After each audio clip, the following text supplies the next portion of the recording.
Assalamualaikum warahmatullahi wabarakatuh. Oke, lanjut ke materi selanjutnya. Jangan dulu nanya yang macam-macam. Nanti juga ayah kasih kesempatan bertanya. Oke. Selanjutnya, anggap nih, kolam sudah paham, ya, ngurus air pH sudah paham ini kan. Tapi awas, ada catatan. Itu ketika belum masuk air, insya Allah, belum masuk ikan, itu insya Allah stabil. Tapi ketika sudah masuk ikan, akan ada perubahan. Kenapa? Saat ikan masuk, ikan kan bernapas, ya kan?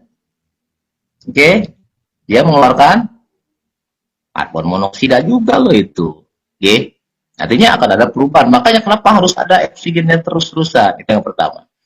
Kemudian muncul lagi kasus kedua, pakan.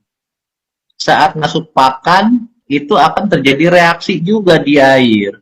Oke, apalagi ketika ada misalkan ngasih makan terlalu banyak, ada sisa yang nggak kemakan ikan, kemudian apa tenggelam, lama-lama akan terjadi reaksi, muncullah amoniak, muncullah H2S dan bla bla bla bla bla.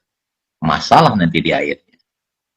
Jadi faktor ketiga selain pH normal, oksigen tercukupi adalah apa? Teknis di perawatan saat ikan sudah masuk. Apa? Satu, karena ikan sudah masuk, pasti pH akan berubah. Oke. Nah, biar selalu stabil, saran ayah aja. Seminggu sekali untuk 1 meter persegi masuk sekitar 10 mili. Apanya? Rotornya. Nggak banyak butuhnya. Ini untuk penjagaan. Biar pH tetap stabil di angka 6 sampai 7. Bisa dipahami? Ya. Per 1 meter persegi cukup 10 mili, nggak usah banyak-banyak. Ya. Kalau yang bikin sendiri 100 mili, 10 kali lipatnya, itu aja patokannya. Ya.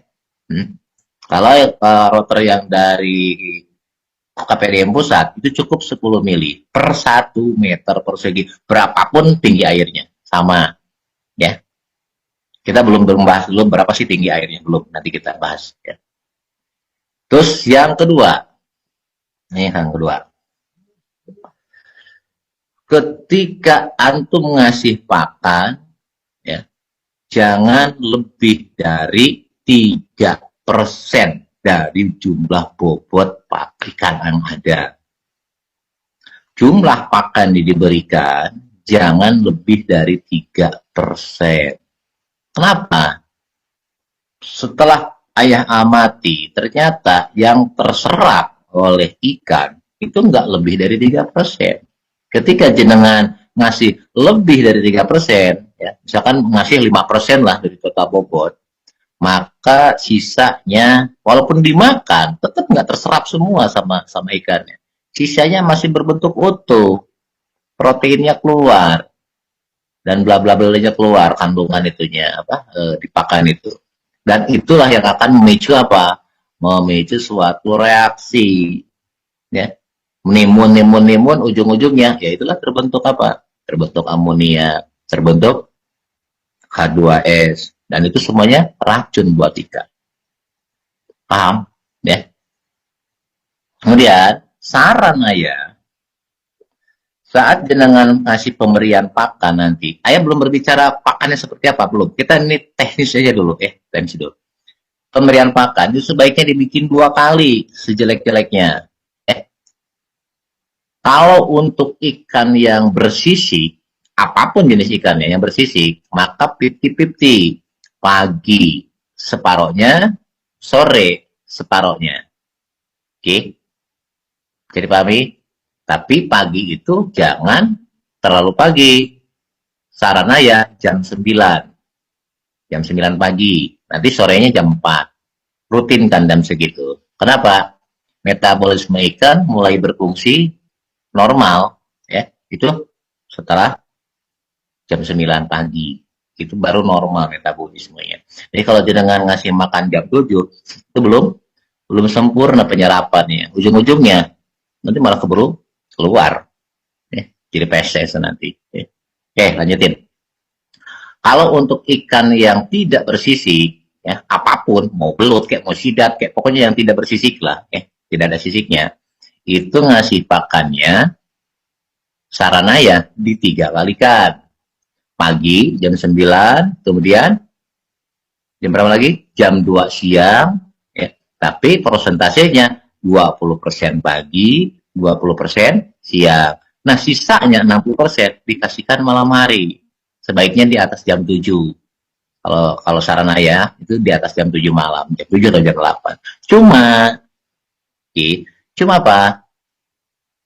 Jamnya usahakan selalu tepat. Jadi kalau misalkan awal kita kasih makan jam 9 pagi, maka selamanya jam 9. Biar reaksi metabolismenya terbentuk normal. Jangan diganti-ganti, hari ini jam 8, besok jam 9, besok jam 10, besok balik lagi jam 9. Itu metabolismenya akan terganggu. Gak akan optimum nantinya. Oke? Begitupun sama, sorenya pun kalau udah jam 4, jam 4 terus. Kalau misalkan jam 5, jam 5 terus. Ya. Untuk bersisik cukup 2 kali, 50-50. Separoh pagi, separoh sore. Kalau yang tidak bersisik, itu di 3 kalikan saran ayah. Ya. Pagi 20%, siang 20%, malam 60%. Kenapa? Secara umum, ya, ikan yang tidak bersisik itu proses metabolisme penyerapan makanannya itu di malam hari. Ya. Makanya 60. Kalau pagi sama siang 20-20 biar nggak kelaparan. Karena kalau lapar biasanya yang tidak bersisik itu berantem, kanibal. Bisa dipahami? Ya. Nah, terus jangan lebih dari 3% dari jumlah total bobot ikannya. Artinya, sejelek-jeleknya, seminggu sekali, jangan timbang. Berapa banyak ikan yang masuk, timbang random aja lah ya. Misalkan yang ditimbang 1 kilo, 1 kilo itu misalkan isinya aja 100, kan tinggal dikonversikan aja. Ya nanti dikalikan 3%. Oh, sehari harus ngasih sekian jumlah pakannya. Oke. Satu, biar nggak mubazir. Oke. Yang kedua, biar tidak ada sisa pakan yang akhirnya akan membentuk apa? Senyawa-senyawa yang nggak bagus seperti amoniak ataupun H2S. Bisa dipahami ya?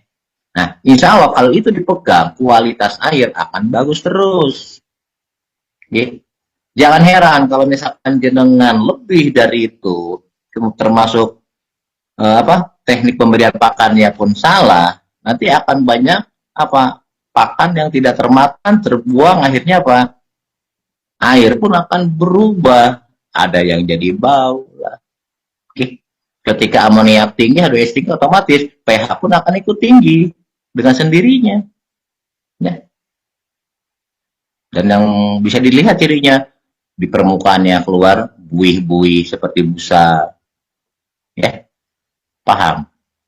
Paham ya? Oke. Pakai kalkulator, Om. Ya, hikmah. 3% dari 2 kilo berapa, ayo? 3/100 kali 2000 gram, ayo berapa? 60 gram toh? Oh. Kalau misalkan 3%-nya adalah 2 kilo, ya iya pagi-pagi 1 kilo, siangnya atau sorenya 1 kilo. Oke. Kalau misalkan untuk yang bersisik, kalau yang tidak bersisik, berarti paginya berapa? 4 on. Ya kan? Siang 4 on, sisanya 1,6 on, malam gitu. Ya. Oke, lanjutin. Jadi itu faktor-faktor yang bisa menyebabkan kualitas air jadi jelek. Salah satunya apa? Atau pemberian pakan yang berlebihan. Oke. Yang kedua, nah ini faktor alam, curah hujan tinggi. Ya. Saat curah hujan masuk terlalu banyak ke kolam, biasanya pH-nya akan naik. Ya.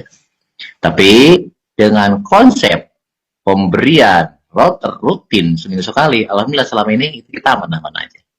Ya, normal ya. Akhirnya normal.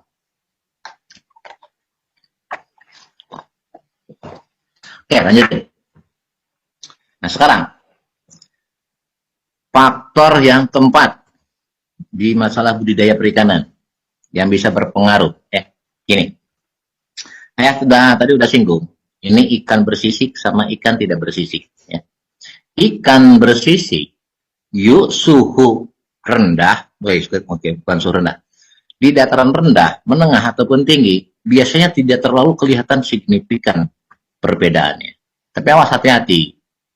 Untuk ikan yang tidak bersisik seperti belut, sidat, patin, lele, misal nih, kan tidak bersisik ya. Saranaya, ya. Karena kalau yang tidak bersisik itu butuh apa? Butuh air hangat atau suhu yang cukup ya. Minimalnya itu 24 derajat lah ya. Jadi kesimpulannya, jangan sekali-kali budidaya yang tidak bersisik di ketinggian di atas 600 mdpl. Bukan nggak hidup, insya Allah hidup. Ya, aman hidup. Tapi proses pembesarannya akan semakin lambat. Kenapa? Kenapa coba? Karena sebagian protein, sebagian energi metabolismenya yang harusnya untuk memperbesar daging, memperbesar otot, memperbesar tulang, pembentukan itu, sebagian akhirnya kan tersedot. Untuk apa? Untuk energi metabolisme menghangatkan tubuhnya. Artinya, saat dengan masuk misalkan anggaplah proteinnya misalkan 30% kandungan proteinnya, sebagian itu yang harusnya untuk pembentukan badan, rangka, otot, daging, dan lain-lain, sebagian dipakai untuk metabolisme penghangat tubuh. Rugi. Tapi kan yang bisa diakali, apa pakannya 2 kali lipat, yang jadi masalah, kosnya jadi nggak masuk. Bisa dipahami? Ya. Awas, untuk yang tidak bersisik, ya sebaiknya di apa? Di menengah ke rendah. Jangan budidaya di atas. Saya pernah nyoba, aku akalin dengan trik-trik ribet, susah. Hidup tapi susah gedenya. Dan ciri yang paling mudah, lihat di sisitnya. Lihat di kulitnya. Ketika misalkan suhu airnya gak seimbang atau gak ideal untuk yang tidak bersisik, warna kulitnya semakin gelap. Lele misalkan, atau belut, atau sidat, semakin lama ketika suhu airnya misalkan di 600 mdpl ke atas, semakin gelap nanti. Itu ciri apa? Itu nggak cocok dia di situ. Oke. Kan nggak mungkin kita apa kasih air hangat, kan nggak mungkin. Artinya jangan paksakan ketika jenengan budidaya. Aku pingin lele ya, tapi tempat tuh 100 apa 1000 mdpl. Cari masalah itu namanya. Oke. Paham ya? Tapi kalau ikan yang tidak bersisik, boleh-boleh aja. Nah, walaupun tetap sama, tapi tidak akan sefatal yang tidak bersisik. Ketika apa? Ketika suhunya tidak diperhatikan. Apalagi kalau kolamnya kolam terpal. Kan tipis. Artinya apa? Siang panas gampang, malam dinginnya pun cepat. Jadi budidaya di terpal sebetulnya nggak kurang ideal untuk ikan. Sebetulnya. Yeah. Nah, yang paling ideal di mana? Tembok, pinggirnya, bawahnya tanah. Itu yang paling cocok, yang paling ideal untuk budidaya ikan. Yeah. Bisa pakai penghangat air? Apa coba? Iqbal? Hah? Masukin kompor tuh di dalam kolamnya. Susah itu ya. Ayo udah pernah nyoba, mumet tetap di atas 500 mdpl ke atas, bis banyak masalah. Terutama apa? Nggak masuk di kos nantinya. Ya.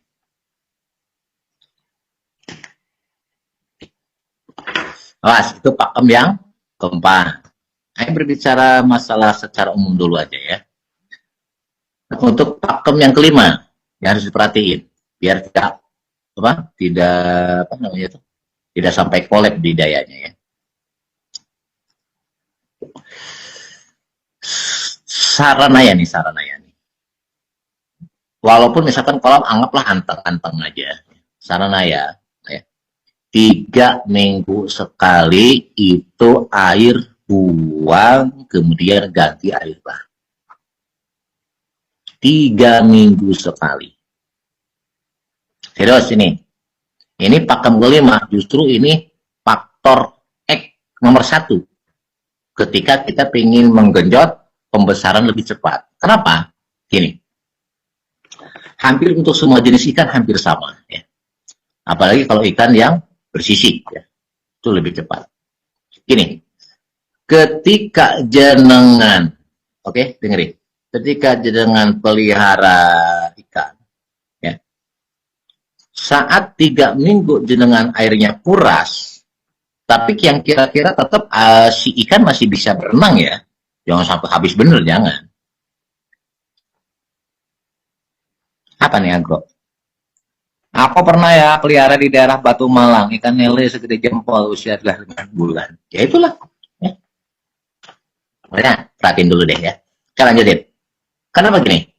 Saat 3 minggu sekali kita air kolam kita buang, ya, ya kira-kira misalkan air dengan berapa banyak nanti tingginya, sisanya, lihat berapa banyak ikannya, ya, sesuaikan aja, ya, oke. Yang penting ikan masih dalam air, jangan sampai ikannya menggelapar-gelapar, nggak boleh, tetap terendam airnya, ya sekitar 10 cm deh. Habis itu apa? Biarkan dulu minimalnya setengah jam aja, setengah jam, ya, atau maksimumnya 1 jam. Habis itu baru masuk air baru. Ada efek, ada. Setelah saya pelajari dengan teknik 3 minggu, kita kuras airnya, tapi tidak sampai habis ya. Tetap airnya ikannya masih ada, bisa berenang di situ, artinya bisa tetap terendam air lah ya. Itu nanti akan terjadi stressing rendah, ringan stressingnya. Si ikan stres, ya. Efek stressing rendah, enggak stressing berat, bukan, ya. Stressing ringan, maka akan memacu stimulus apa? Saraf dan enzim yang ada di kepala ikan itu apa? Keluar.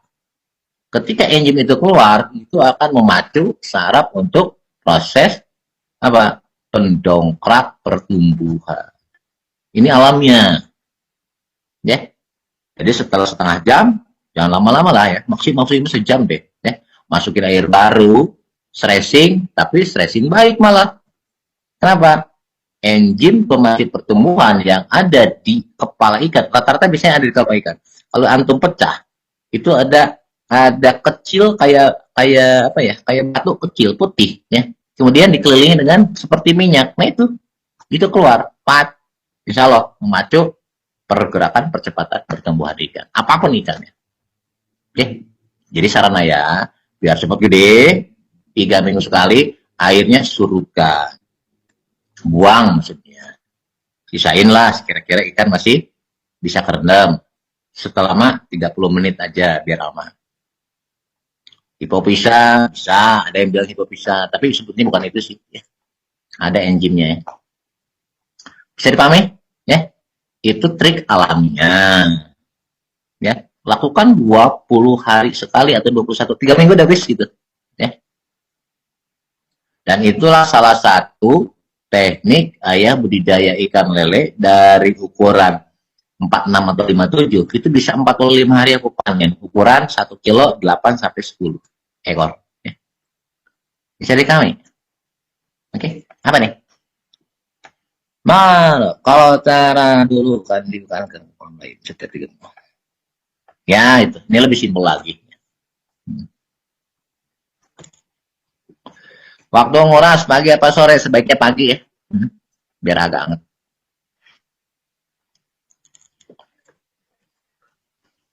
Nah, sekarang nggak usah dipindah, capek ya. Udah kuras aja airnya, buang pakai air ganti baru. Tapi tetap lebih bagus kalau pindah. Tetap yang paling bagus itu. Tapi ternyata kan banyak kendala di lapangan. Ya ribet ya, kolamnya cuma ada atu-atunya. Gimana mindahinnya? Ya wes, ini bisa dipakai itu. Ya. Nggak usah, air baru aja. Salawati, ya. Air baru aja masuk. Ya. Nggak usah tambah apa-apa lagi. Ya, paham ya? Oke, lanjut. Apa nih? Ya, kolam tembok bawahnya tanah. Berapa ketinggian tanahnya? Ketinggian tanahnya apa nih? Nggak ngerti aku maksudnya. Sedang. Nggak ngerti aku, Sarli. Maksud antum pertanyaannya apa? Oke, lanjutin dulu. Lanjutin dulu. Udah 1,5 jam ternyata. Masya Allah. Oke, lanjut. Itu trik untuk agar biar cepat. Kan ada dua keuntungan. Apa keuntungan kedua? Air kolam yang kurang bagus menjadi bagus lagi karena airnya baru kan gitu. Ya, paham ya? Ada dua double keuntungan di sini. Oke. Kemudian ada penambahan lagi. Tadi untuk ikan bersisik apun tidak bersisik hampir sama. Itu teknik pengurasan. Nah, untuk teknik budidaya, di teknik budidaya, untuk kolam ikan bersisik sebaiknya per 1 meter persegi itu sekitar 200 sampai 300 ekor. Ya, ketika memang masih kecil itu ya. Nah, justru berbanding terbalik dengan ikan yang tidak bersisik. Ini pengalaman. Ini pengalaman saya. Saya pernah sengaja bikin kolam itu memanjang. 1 meter kali 20 meter. Kayak parit. Ya. Jadi pelihara lele, pelihara belut, ya. Belut di air bening ya. Kita nggak pakai lumpur waktu itu ya. Kemudian pelihara sidat, justru saat lebar cuma 1 meter kali 10 meter, ya, dibandingkan misalkan 3 kali 3,5, cepet gedenya, cepet gede yang dibikin sempit. Dari situ kan tadinya unsurnya ketidaksengajaan awalnya. Jadi gini, ini kan kolam nih, kolam gede. Karena kolamnya banyak waktu itu, ya. Ini pun di tempat temen waktu itu ya. Jadi kan kita kuras, kehabisan kolamnya penuh semua. Akhirnya sementara ikannya ditaruh di parit pembuangan, oke, disimpan di parit pembuangan, ya. Karena kolamnya bocor waktu itu. Jadi sambil menunggu perbaikan, kita simpan dulu di parit pembuangan, ya. Umur dengan kolam di ikannya di kolam-kolam yang lain sama. Waktu itu lele ya. Lele. Nah, disitulah faktor keilmuan muncul. Apa? Padahal kan dengan kolam yang lain umurnya sama nih ikan lelenya ya.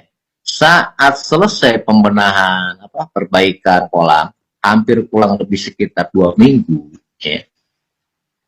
Kita kan nggak ngeh lah dengan ikan lele yang ada di parit itu ya. Kita cuma ngasih makan gitu aja.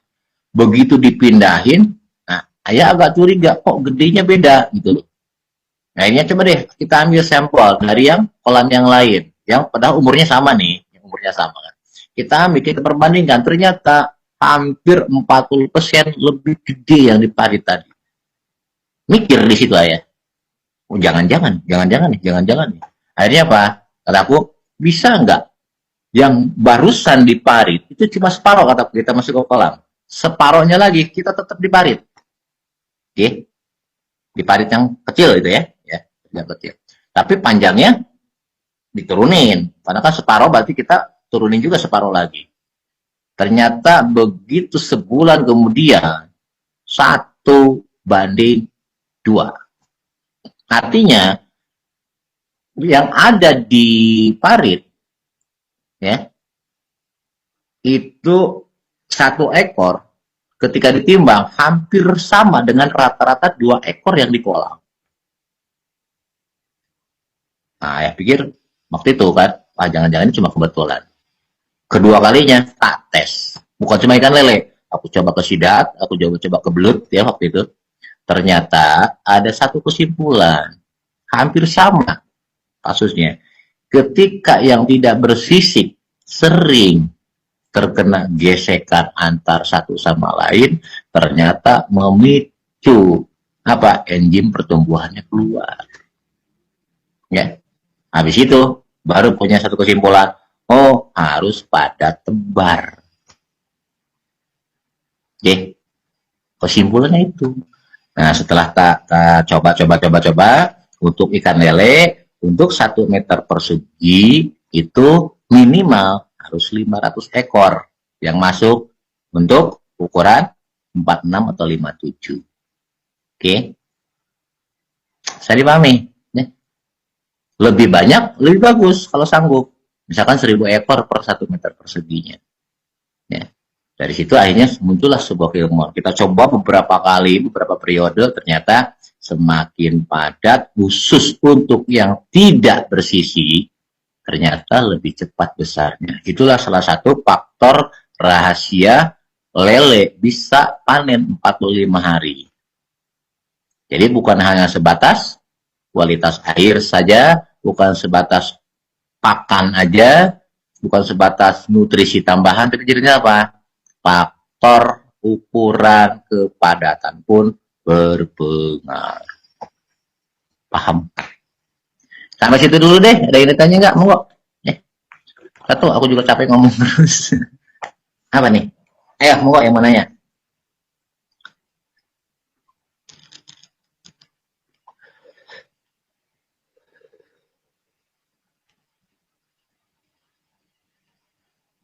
Apa nih? Wajib air baru atau bisa pakai air daur ulang dari bekas air kolam lama ya? Bisa, tapi kan harus disaring. Kalau dari kolam lama ya, nah, masuk kalau disaring. Saya tadi pakai jeolit kan. Metabolisme udang ya, jam 9 sampai jam 4 sore ya, kalau udang. Bentar. Ini maksudnya kolanya seperti bak mandi, apakah ditambahkan tanah dasar kolamnya? Enggak.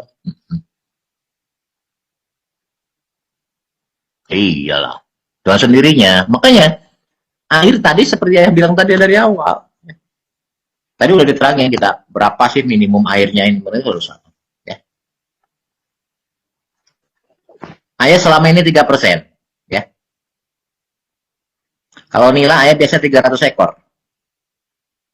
Kalau nila ayam biasa 300 ekor per meter 1 meter perseginya. Gini, Is Garden, ya. Ini pengalaman ayah aja lah ya. Tebar padat, anggaplah 1000 ekor nih 1 meter ya. 1000 ekor 1 meter. Yang penting debit air yang masuk sama dengan faktor apa tadi namanya? Penangkap oksigen itu tercukupi, aman, aku nggak pernah ada kasus ya. Oke. Okay? Kandungan kapur berpengaruh, ya iyalah dengan sendirinya ya. Makanya saran ayah seminggu sekali rotor masuk list ya. 10 mili per 1 meter perseginya. Antum nanti putar ulang ya, Is Garden. Nah, ayah udah terangin dari awal loh itu. Mungkin jenengan masuknya telat ini. Nggak ngedengerin dari awal ya.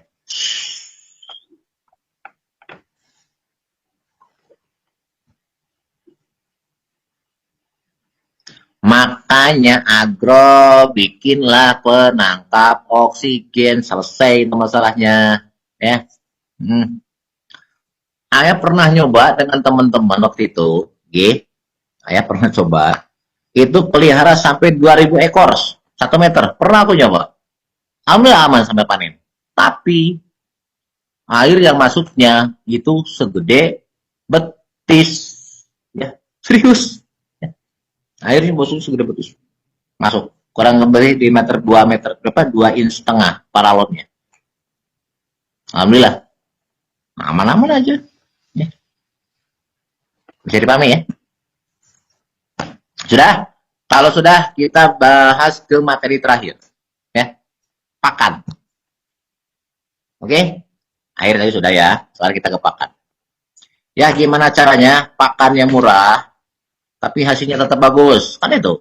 Ya. Budidaya itu akan menguntungkan. Kalau apa? Kos pakan murah, FCR rendah, kematian kecil. Baru untuk. Kan gitu. Ya nggak?